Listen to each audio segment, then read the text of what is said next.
한 주간 동안 잘 지내셨습니까? 네. 감사합니다. 우리 기독교에서 특별히 1년 중에서 가장 기념이 되는 즐거운 명절이다 하면은 무엇을 꼽을 수 있을까요? 두 가지를 꼽으면 아마 예수님께서 태어난 성탄절, 또 한 가지는 그 태어나신 예수님이 죽으셨다가 다시 태어나신 이 부활절, 오늘이 바로 그 부활절을 기념하는 예배의 아침인데요. 어찌 보면 성탄절도 귀하지만은 죽은 자가 다시 살아나신 그 부활을 기념하는 부활절이야말로 믿음의 성도들에게는 1년 중에서 가장 귀하고 복된 예배의 절기라고 생각이 됩니다. 오늘 부활의 은혜가 우리 모든 성도님들에게 함께하여 주실 줄 믿습니다. 아멘. 부활은 예수님께서 신약 복음서의 그 공생의 기간 중에 있었던 사건 중에 하나이고, 또 부활절에 대해서 우리가 말씀의 은혜를 나누려고 하면은 아무래도 보편적으로 복음서를 이렇게 보면서 그 중에 어느 구절을 택해서 은혜를 나눌 것입니다. 저도 1년에 이렇게 하루에 3장 평균 이렇게 성경을 읽는 가운데 가급적이면 그 주간의 말씀을 주일에 성도님들과 함께 나누지만 뭔가 특별한 절기에는 그 절기에 해당하는 그 말씀, 이 부활절만큼은 부활에 관한 이 복음서의 말씀을 나누는 것이 좋겠다는 생각이 늘 있지만은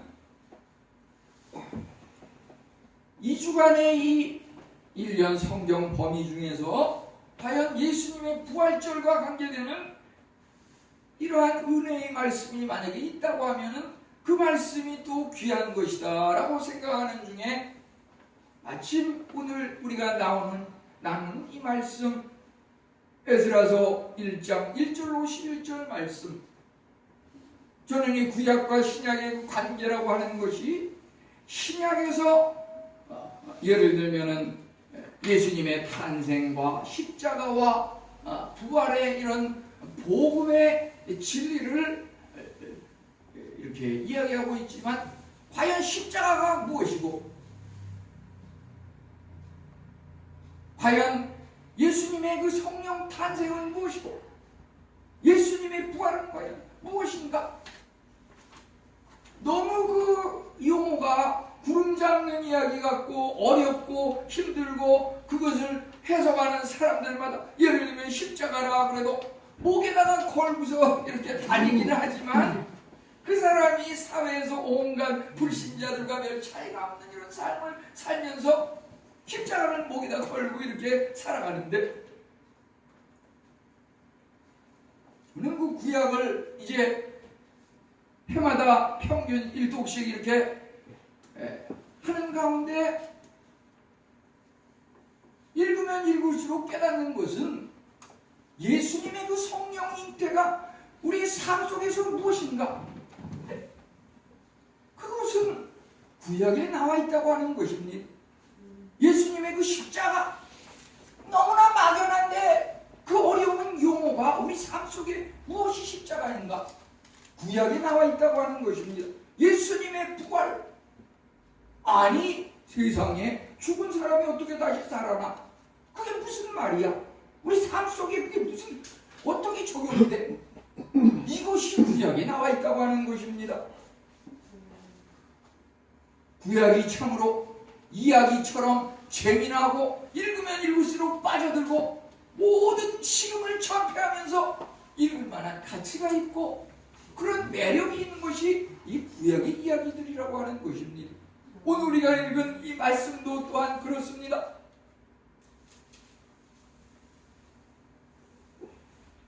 오늘 읽은 말씀을 통해서 우리가 볼 때 우선 이스라엘 백성은 애굽에서 노예에서 해방이 돼서 구원 얻은 백성으로서 출애굽하였지만은 광야 생활을 거치면서 그들이 가나안 복지 시온성 천국에 이르기 전에 무수한 잘못을 범함으로 말미암아 하나님으로부터 다시 징계를 받아서 바벨론의 그 식민지 포로 생활을 하게 되었다고 하는 것입니다. 무려 그 기간이 70년 동안의 식민지 생활, 우리는 36년 동안의 일제 식민지 생활을 했는데 이스라엘 백성은 오늘 말씀의 배경이 되는 바벨론의 그 식민지 생활을 70년이나 하였다고 하는 것입니다.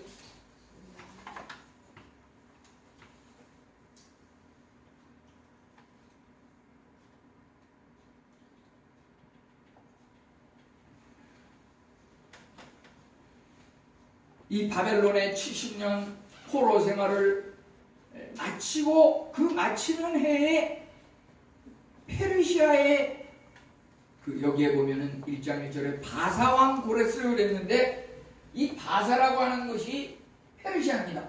페르시아 왕 그 바사가 이제 바벨론 제국 그 바벨론을 물리치고 바사 왕이 이제 이 지역을 점령하게 되면서 그 이스라엘 백성들을 바벨론 포로에서 그대로 물려받아서 계속 지배하고 노예로 이렇게 부릴 수 있었지만은 그리하지 아니하고 하나님의 그 감동의 은혜를 받아서 그가 이스라엘 백성들을 포로에서 해방시켜서 이 바벨론 포로 바벨론의 지역에서 예루살렘으로 이제 귀환하도록 고향으로 돌아가도록 이제 그 예루살렘에 돌아가서 그곳에서 성전을 건축하라고 이렇게 이야기하고 있는 것입니다. 이게 얼마나 놀라운 일인지 알 수가 없습니다. 우리 인간으로서는 도저히 상상할 수도 없는 일입니다. 이스라엘 백성을 구원하는데 무슨 대제사장도 있을 것이고 종교인도 있을 것이고 많은 선지자들도 있었을 텐데 그 심오한 그 종교 지도자들이나 제사장이나 선지자들에 의해서 이스라엘이 해방되고 예루살렘으로 가서 성전을 건축하는 것이 아니라 도무지 그리스도인이라고 볼 수 없는 이방인 페르시아 왕 고레스를 통해서 오늘 읽은 말씀 1절과 2절에 보면은 하나님이 고레스 왕을 감동시키시네.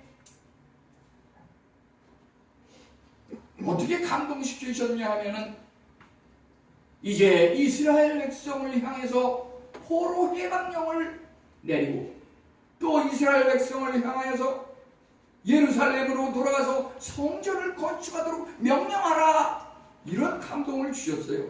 이제 3절과 4절에 보면은 고레스 왕이 이스라엘 백성을 향하여서 내가 하나님으로부터 감동을 받았는데 어떤 내용이었냐면 예루살렘으로 가서 성전을 건축하고 또 성전을 건축하기 위해서 그 성전 건축에 필요한 여러 가지 물품과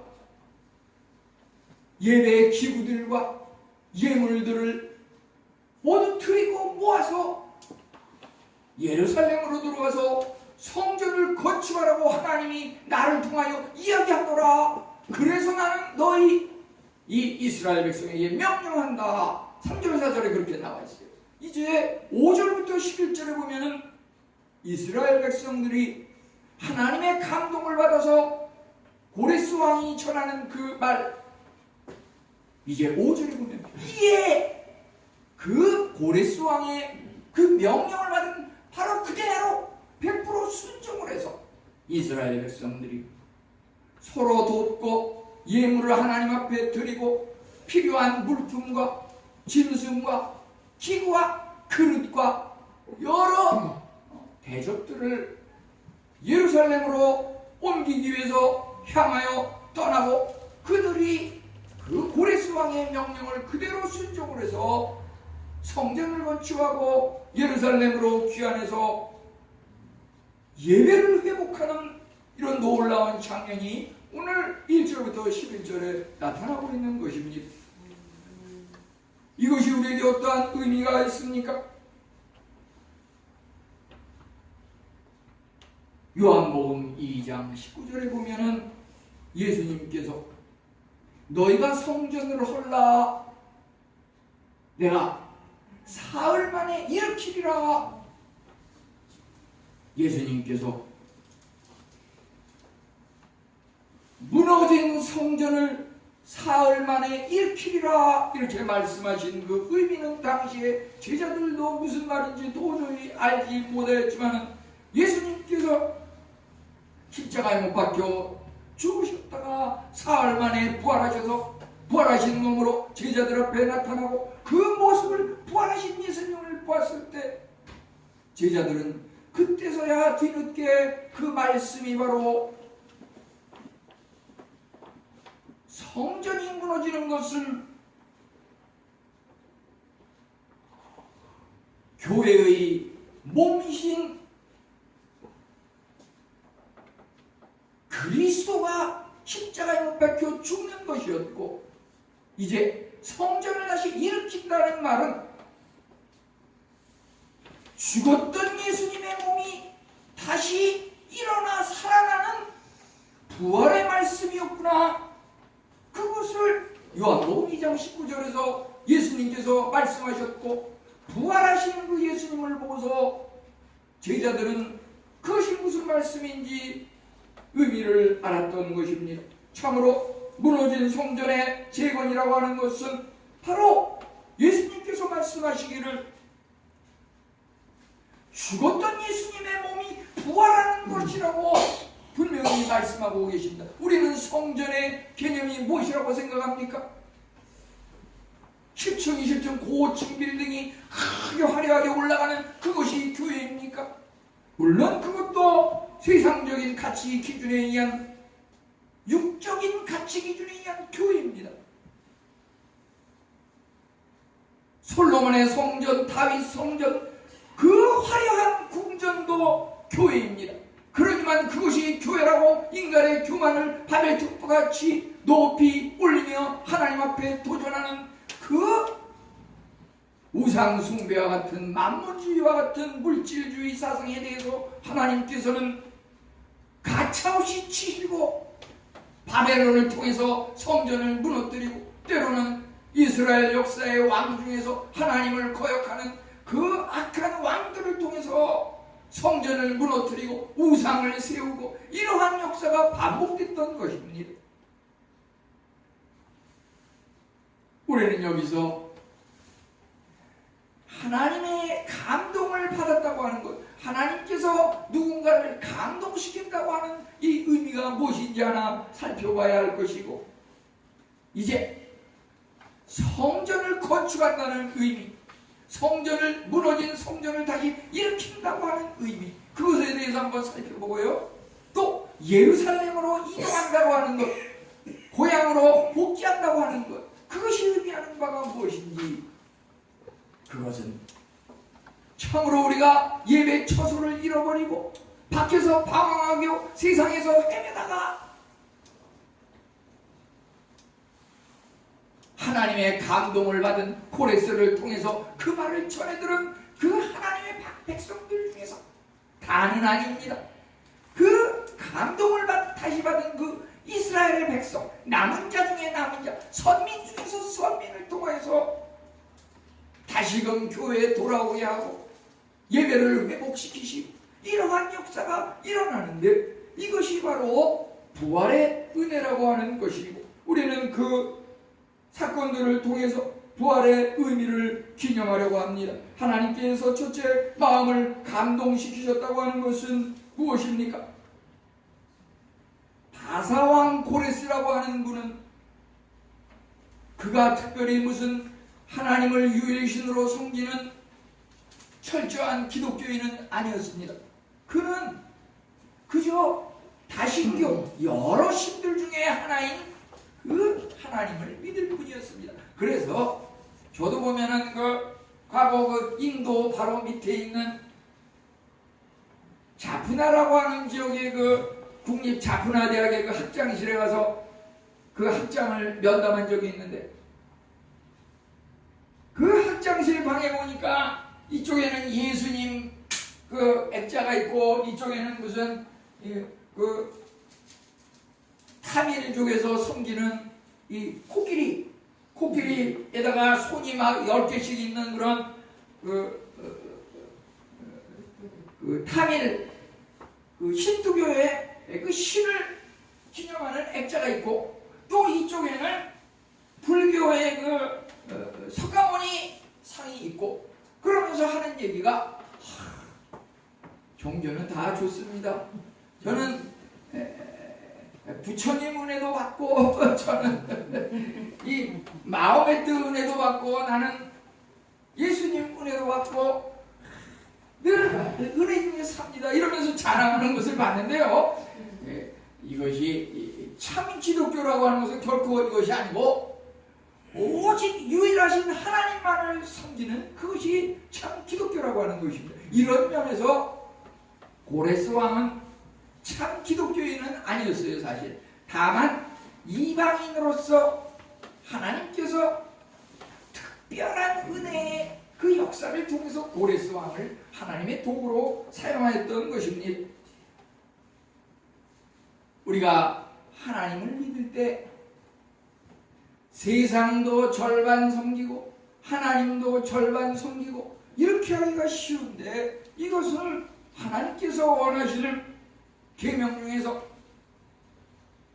다른 신을 내 앞에 두지 말라, 우상을 숭배하지 말라, 이름을 망령되이 일컫지 말라, 이 유일신 숭배 사상에 어긋나는 것입니다. 예를 들어서 결혼을 한 부부가 절반은 자기 아내를 사랑하고 기회만 되면 절반은 다른 그 여인을 사랑하고 이런다면 그것이 올바른 결혼가 아니겠습니까?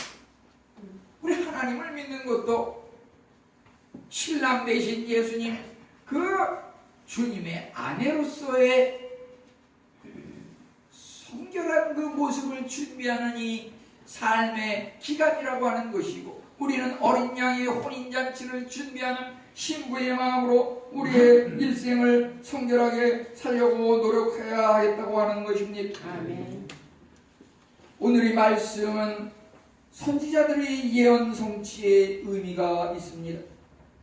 여기 1장 1절에 보면은 예레미야의 입을 통하여 하신 말씀을 이루게 하려 하심이라고 하였으니, 예레미야 29장 10절에 보면은 바벨론에서 70년이 차면 너희를 이곳으로 돌아오게 하리라, 이렇게 예레미야는 예언하고 있습니다.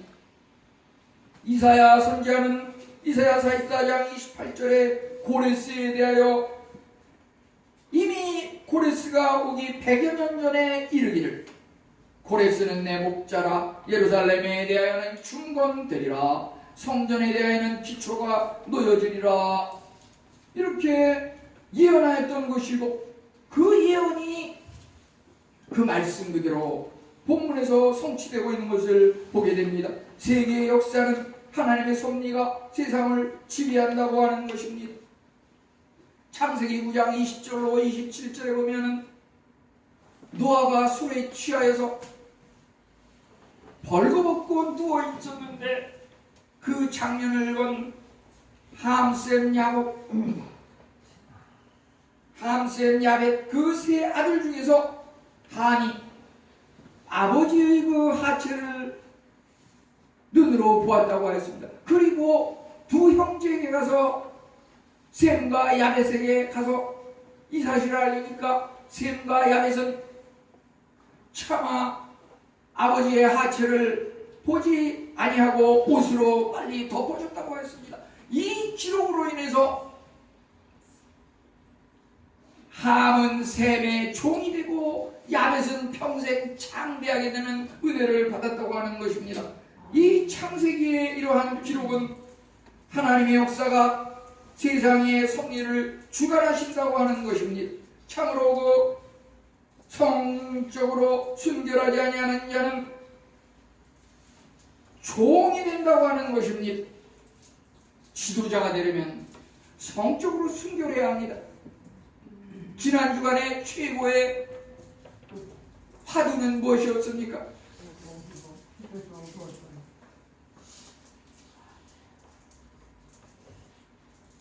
제가 그 오시장이라고 하는 분,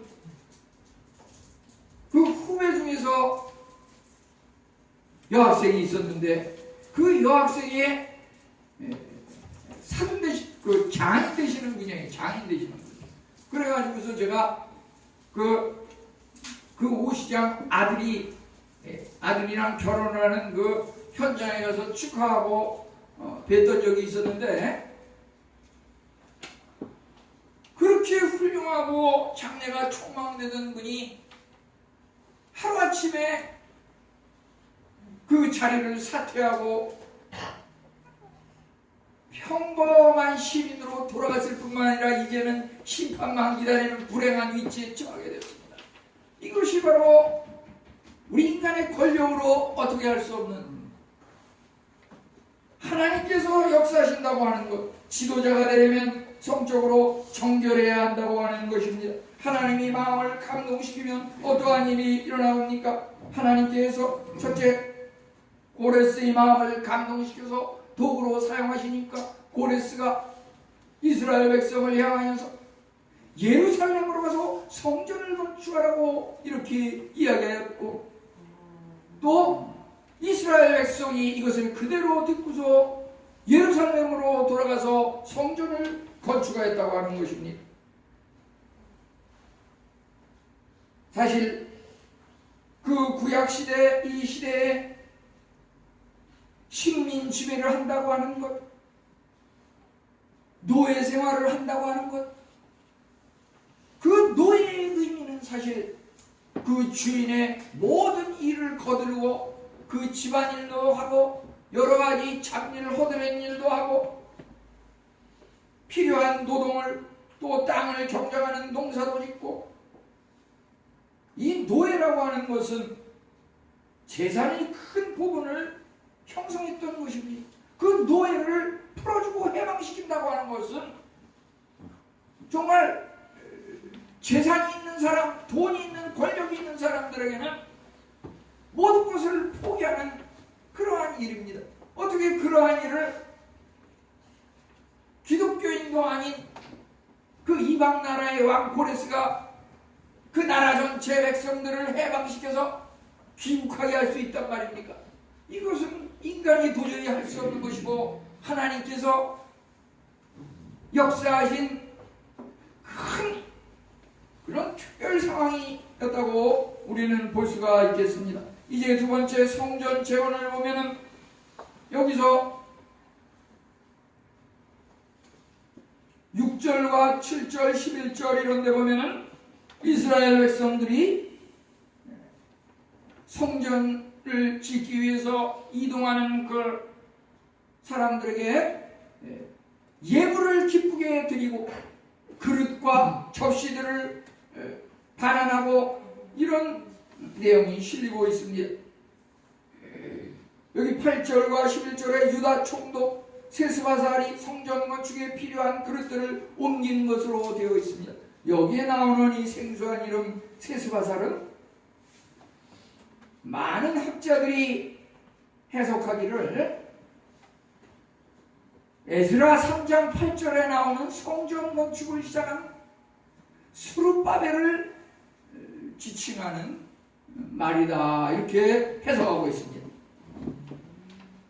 우리가 스가랴 4장 7절에 보면은 큰 산아 평지가 되리라. 사실 그거 본문을 확인해 보신 분은 아시겠지만은 그 평지가 되리라, 그 앞에 사실은 그 말을 생략하는데 뭐를 해서 생략한 거냐면 뭐를 뭐를 생략한 건지 아십니까? 아시는 분 계세요? 거기에 뭐가 생략되어 있냐면 수르바벨 앞에서 평지가 되리라 이렇게 돼 있어요. 우리 저 인해교회 금년표가 큰 산아 수르바벨 앞에서 평지가 되리라. 이 수르바벨이 성전 건축을 시작하는데 거기에 많은 장애물이 있어요. 성전 건축을 방해하는 사람, 예배를 회복시키려고 하는데 지금 코로나가 창궐하고 아직 가라앉지도 않았는데 예배에 가면은 더 감염이 돼서 혹시 옮기기라도 하면 옮기라도 하면 뭐 여러 가지 방해 이런 말들이 있는데 수르바벨아 평지가 되리라. 하나님을 믿는 믿음으로 하나님의 감동을 받은 성령님의 은혜로 이런 것을 극복하고 성전을 건축하는 이 사명을 감당하는 것을 그렇게 하기 위해서 우리가 그 표를 정한 것입니다. 성전 건축에 필요한 물품을 기쁘게 드리고 그릇과 접시들을 옮기고 이것이 이스라엘 백성들이 자발적으로 한 것이 아닙니다. 그 가만히 보면 3절 4절에서 그 이방인 고레스 왕이 이스라엘 백성에게 명한 것입니다. 너희 내가 하나님으로부터 감동을 받았는데 예물을 드려 성전 건축에 필요한 그릇과 물품들을 드리고 거기에 헌신해. 불신자가 기독인들한테 얘기한 거예요. 그럼에도 불구하고 우리 기독인 중에서는 이 안에서는 오히려 뭘 자꾸 드려 이런 사람도 있을 수 있는데 오늘 말씀을 통해서 한번 가만히 생각해 보십시오. 유대인들은 그들이 빼앗겼다가 돌아온 거룩한 그릇들을 보았을 때 크게 기뻐했습니다. 집 나간 탕자가 아버지 집에 돌아왔을 때 얼마나 큰 기쁨이 있었습니까? 우리는 선교사님이라든지 복음 전도자들을 위해서 물질을 후원할 수 있는 그런 마음이 필요하고 또 기념 예배를 위하여서 성전의 그릇과 집기들을 준비하는 일에 봉사할 수도 있고 아름다운 꽃 성단 미아를 위하여서 하나님 앞에 예물을 드리거나 또 그것을 장식하고 꾸밀 수도 있습니다. 이 모든 것들이 하나님께 감동을 받은 자처럼 우리도 누구든지 함께 기쁨으로 드릴 수 있다고 하는 것입니다. 성전 재건과 그리스도의 부활 참으로 요한복음 2장 19절로 22절은 이 성전을 홀라 내가 사흘 동안에 일으켜 세우리라고 말씀하셨습니다. 예수님은 성전된 자기 육체를 가리켜 말씀하신 것이었습니다. 죽은 자 가운데 살아나신 후에야 제자들이 예수님의 말씀을 믿었다고 하였습니다. 사흘이라는 기간은 처음으로 예수님께서 십자가에 못 박혀 죽으셔서 무덤 속에 머물렀던 그 기간입니다. 구약시대의 성전이 하나님에 거하는 장소로 여겨졌듯이 그리스도의 몸, 예수님의 몸이 곧 성전이라고 하는 것입니다. 그러므로 무너진 성전을 다시 건축한다고 하는 것은 죽은 자가 살아나는 부활의 의미가 있습니다. 같은 맥락에서 우리 성도들은 고린도전서 6장 19절에 너희 몸은 성령의 전인 줄 알지 못하느냐. 고린도전서 3장 16절은 너희가 하나님의 성전이고가 하나님의 성령이 너희 안에 관한 것을 알지 못하느냐. 또 예수님에 대해서 교회에 대해서 에베소 1장 23절 4장 15절 골로새 1장 18절은 교회는 그리스도의 몸 그리스도는 몸인 교회의 머리라고 하였습니다. 예수님은 십자가에서 다 이루었다 말씀하심으로써 혼란의 종말을 선포하셨습니다. 부활 승천하심으로 만물의 새로운 질서가 시작되었음을 선포하였고 그는 참으로 아까 교동문에 나와 있듯이 부활의 첫 열매가 되신 그리스도이십니다. 하나님의 사랑은 우리가 잘 알듯이 요한복음 3장 16절 세상을 이처럼 사랑하사 독생자를 주셨으니 이를 믿는 자마다 멸망치 않고 구원을 얻게 하려 함이라고 하였습니다. 이것과 짝이 되는 말씀이 무엇입니까? 요한복음 3장 16절에 짝은 성경 전체가 다 짝이겠지만 특별히 요한 1서 3장 16절, 그것은 바로 우리를 위하여 예수님께서 목숨을 버리셨으니 우리도 형제들을 위하여 목숨을 버리는 것이 마땅하니라, 이렇게 말하고 있습니다. 예수님과 함께 죽은 자는 예수님과 함께 부활합니다. 이것은 참으로 하나님의 사랑입니다. 하나님의 사랑은 예수님이 우리를 위해서 죽게 하셨는데, 우리가 이 땅의 삶 속에서 이것을 실천하는 방법은 바로 우리가 이웃을 사랑하되 우리의 목숨을 잃을 정도로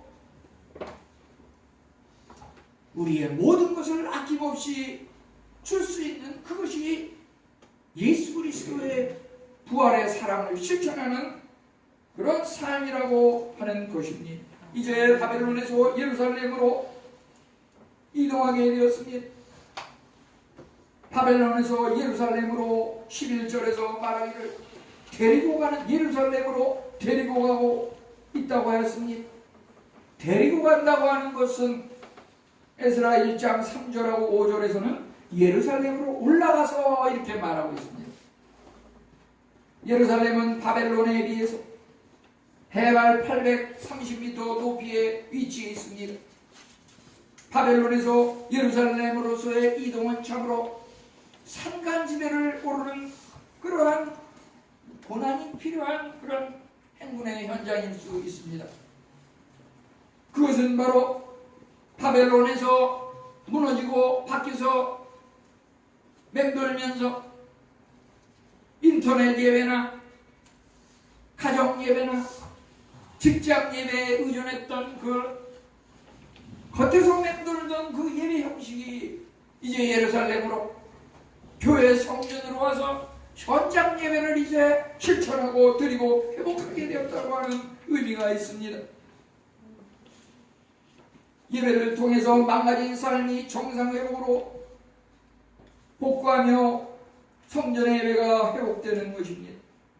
이제 고레스가 1절 2절에 보면은 하나님으로부터 감동을 받고 하나님이 고레스를 감동시키셨다고 하였는데, 여기 5절과 6절, 5절 상반부에 보면은 그 고레스의 말을 들은 이스라엘 백성들이 다 그것을 듣고 실천한 것, 순종한 것은 아닙니다. 그 말을 듣는 사람 중에서도 하나님의 마음을 감동받은 사람이 있었습니다.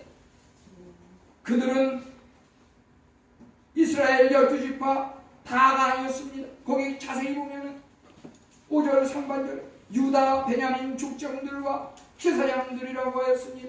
유다 베냐민 족장들과 제사장들, 레위 사람들과 하나님께 감동을 받은 사람들만 그 고레스의 말에 반응하여서 성전을 건축하기 위해서 예루살렘으로 이동하였다고 하는 것입니다. 많은 사람들은 그 식민지 생활하던 이스라엘 백성 중에 남아서 지내기를 원하며 고국으로 돌아가려 하지 않았습니다. 성전 재건을 위해서 예루살렘으로 이동하는 것은 예배 회복의 의미와 아울러 애국하는, 또 하나님을 경건하게 섬기려는 그런 의미가 있습니다. 잃어버렸던 나라를 다시 찾아서 예루살렘으로 복귀한다고 하는 것은 나라를 회복하고 나라를 되찾고 애국하며 성도로서 경건의 삶을 살게 되는 그런 행위라고 볼 수가 있습니다. 이 얼마나 좋은 것임에도 불구하고 하나님의 감동이 없는 사람은 전혀 느낌이 없습니다. 주여 여기 가졌사오니. 우리 일제 식민지 생활 중에서도 일본의 앞잡이가 되어서 여러 가지 혜택을 누리던 많은 한국민들이 식민지 노예 생활 속에서 굶주리며 어려운 생활을 할 때 오히려 그 속에서 한국민의 피를 받고 있는 사람임에도 불구하고 일본의 앞잡이가 되어서 희희낙낙하며 득혜를 누리던 사람들이 있지 않았습니까? 그들은 아마 한국인의 그 식민지 해방을 별로 탐탁지 않게 생각했을 것입니다. 이스라엘 백성도 그렇지요. 애굽에서 나와서 홍해바다 앞에서 그 백성들은 무엇이라고 했습니까? 모세의 지도자들을 향하여서 우리를 차라리 애굽에 그대로 머물게 했으면 이 고생을 하지 않았을 텐데, 굶주리고 이 앞에 홍해바다가 막혀 있어서 여기에 다 빠져 죽을 텐데 차라리 해방되지 않고 애굽에 그대로 머무는 게 낫을 텐데, 이러면서 지도자를 원망하고 하나님을 원망하고 그들은 금 우상을 만들면서 우상 숭배를 하였던 것입니다. 우리가 아무리 하나님의 감동을 받고 또 하나님의 은혜를 체험하지만은 하나님의 감동이 없는 사람은 아무 느낌이 없습니다. 아무리 복을 퍼부어 주어도 그것이 복인 줄 모릅니다. 맹숭맹숭합니다.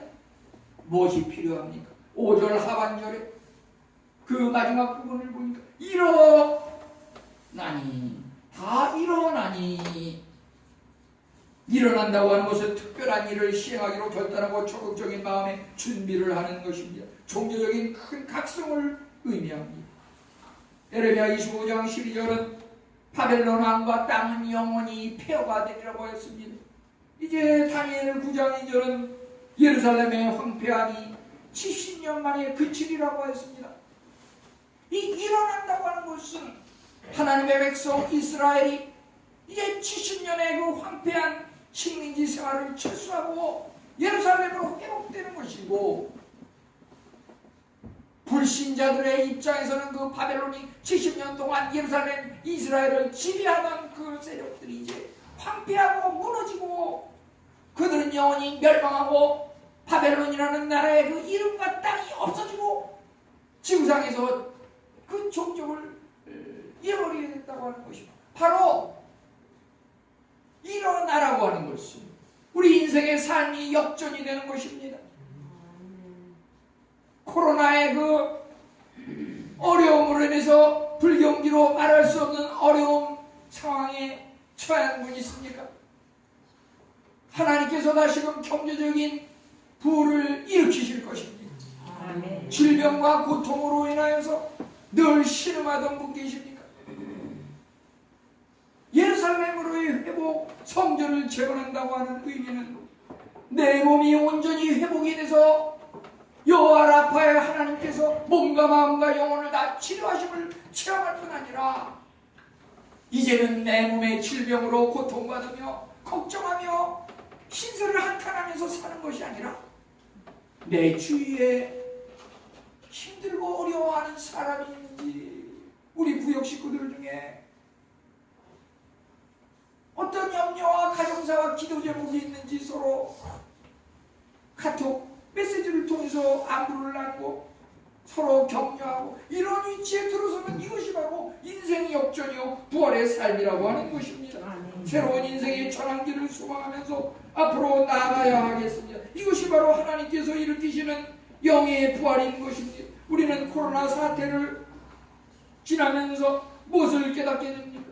교회의 본질이 무엇인지, 예배의 본질이 무엇인지, 하나님이 역사를 주관한다고 하는 의미가 무엇인지, 이러한 것들을 깊이 묵상하는 기회로 삼으셨을 줄 믿습니다. 성전을 참으로 올바로 세우고 예배를 온전히 회복하는 예수님의 부활의 소망이 우리 모두에게 함께 하시기를 축원합니다. 하나님 감사합니다.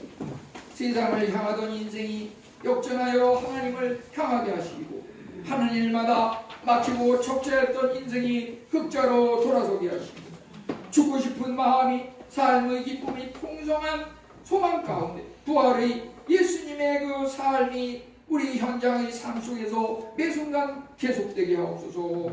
부활의 예수님을 찬양합니다. 감사합니다. 예수님의 이름으로 기도하옵나이다. 아멘. 우리 이 시간 성찬식 이렇게 거행하도록 하겠습니다. 예.